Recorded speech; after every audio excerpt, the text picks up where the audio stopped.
मुंबईत आज पुन्हा रेड अलर्ट। मुंबई शहर आणि उपनगरामध्ये पावसाची संततधार। हाय टाइडमुळे समुद्राला उधाण। नागरिकांनी सतर्क राहावं, प्रशासनाचं आवाहन।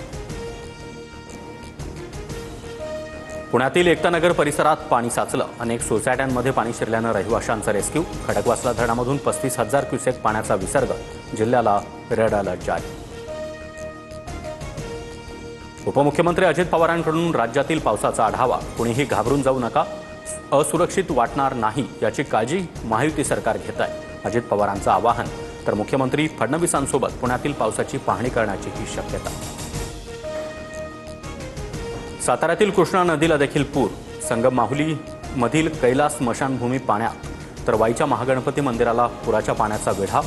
नदीलगतच्या कुटुंबांना सुरक्षित ठिकाणी हलवलं। वसई आणि नालासोपाऱ्यातील काही भाग अद्यापही पाण्याखालीच। मधुबन परिसरासह वसंत नगरी आणि संयुक्त नगरमधील भागात कमरे इतकं पाणी साचलं। नागरिकांचे हाल। नाशिकच्या गंगापूर धरणामध्ये पाण्याचा विसर्ग वाढवला। गोदाघाट परिसरातील आठवडे बाजार आज बंद। प्रशासनाकडून नागरिकांना सतर्क राहण्याच्या सूचना।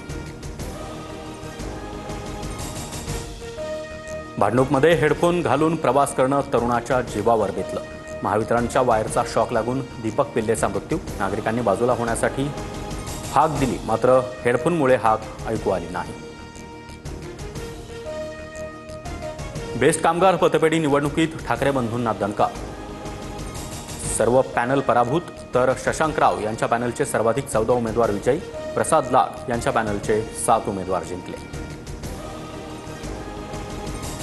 ठाकरे ब्रँड कधीच फेल होणार नाही। बेस्ट पतपेढीची निवडणूक ही केवळ चाचणी परीक्षा। पराभवानंतर संजय राऊतांचं वक्तव्य। भाजपसाठी मुंबईकरांचा शुभ संकेत। पत आणि पेढीसाठी लढणाऱ्यांच्या हाती मोठा भोपळा। भर पावसात तोंडावर आपटले। मंत्री आशिष शेलार यांचा ठाकरे बंधूंना टोला। एनडीएचे उमेदवार सीपी राधाकृष्णन यांच्याकडून उपराष्ट्रपती पदासाठी अर्ज दाखल। पंतप्रधान मोदींसह एनडीएचे सर्वच नेते उपस्थित। सीपी राधाकृष्णन महाराष्ट्राचे राज्यपाल। दिल्लीच्या मुख्यमंत्री रेखा गुप्तांवर हल्ल्याचा प्रयत्न। जनता दरबारावेळी दगड फेकून मारण्याचा प्रयत्न। रेखा गुप्ता जखमी झाल्याची माहिती। हल्लेखोर ताब्यात।